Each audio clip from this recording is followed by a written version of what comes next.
अगर किसी के माँ बाप की डेथ हो जाए और बेटा उनके नाम से दान कर्म ना करे तो क्या बेटी कर सकती है? उन्हीं के पैसे से? कृपया बताएं। पहली बात तो बेटा और बेटी में कोई भेद नहीं होता। अंतर बस इतना है कि पुत्री ससुराल चली जाती है, उसके पास अपने ससुराल के कर्तव्य होते हैं। तो एक पुत्री को दो दो जगह के कर्तव्य से बांधना ठीक नहीं है, इसलिए उसे एक जगह के कर्तव्य से मुक्त कर कर दूसरी जगह के कर्तव्य से जोड़ा जाता है, ताकि सृष्टि का संचालन हो सके, प्रकृति और पुरुष एकजुट होकर के कार्य कर सकें। इसीलिए कहा जाता था कि बेटा ये सब काम करे। लेकिन अगर बेटा ये सब काम नहीं कर रहा है तो पुत्री को ये जिम्मेदारी उठानी चाहिए।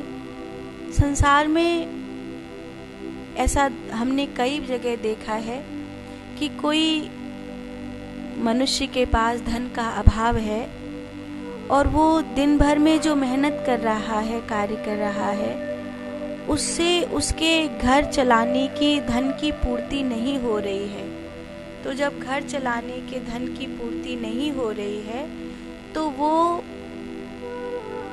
फिर 2 घंटे की कहीं दूसरी जगह ड्यूटी करता है, रात्रि में जाकर कहीं दूसरी जगह ड्यूटी करता है, ताकि मैं अपने घर के लिए कुछ धन इकट्ठा कर सकूं। कई जगह थोड़ा थोड़ा काम कर लेता है। तो नाइट ड्यूटी हो गई, दिन की भी ड्यूटी हो गई, वो 2 जगह काम, क्योंकि घर चलाना है, उसे अपना पैसे की कमी पड़ रही है। अगर ऐसा लगता है कि बेटी को एक घर संभालना है, लेकिन जो उसकी माँ बाप का घर है उसको भी उसकी जरूरत है, तो पुत्री में इतनी सामर्थ्य होनी चाहिए कि वो उस घर को भी पूरी जिम्मेदारी से देखे और इस घर को भी पूरी जिम्मेदारी से देख ले, इस घर की भी जिम्मेदारी निभा ले।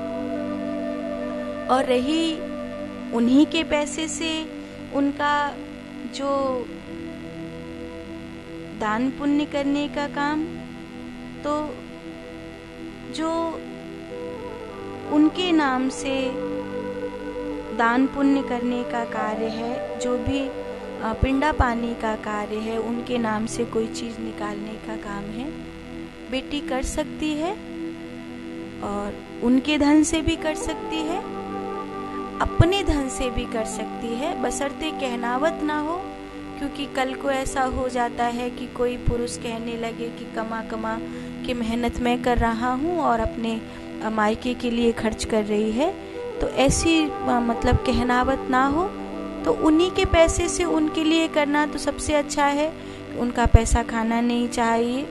और मैं तो कहती हूँ जो अपने माँ बाप के लिए उनके बुढ़ापे में सुख का कारण न बन सके, जो अपने माँ बाप के आंसुओं की वजह बन गया, जो अपने मरे हुए माता पिता को पिंडा पानी नहीं दे सकता, उनके नाम से कोई दान पुण्य नहीं कर सकता, उनके नाम को जिंदा रखने के लिए कहीं किसी तीर्थ में कमरा बनवाना, किसी तीर्थ में प्याऊ लगवाना, कोई एक वृक्ष लगवाना, उनके नाम से कुछ भी नहीं कर सकता है, ताकि उनका नाम जिंदा रहे। कल को नाती पोता आकर के कहें कि ये मेरे दादाजी के नाम का कमरा है, खुश हों कि ये मेरे दादाजी के नाम से प्याऊ लगी हुई है, ये मेरी दादी के नाम से बना हुआ है, ये मेरे परदादी के नाम का कमरा है, उनके नाम से खुश हों। इतना भी अधिकार अगर नहीं दे सकते हैं तो ऐसी संतान को अपना कमाया हुआ धन नहीं देना चाहिए, बल्कि उसे उन्हीं के नाम से दान पुण्य में लगा देना चाहिए। तो आप बेटी के रूप में ये पूछ रही हैं कि उन्हीं के पैसे को उन्हीं के दान कर्म में लगाना ठीक है या नहीं है, तो मेरे देखिए ये उचित है। एक बेटी के रूप में आपको ये कर्तव्य करना चाहिए।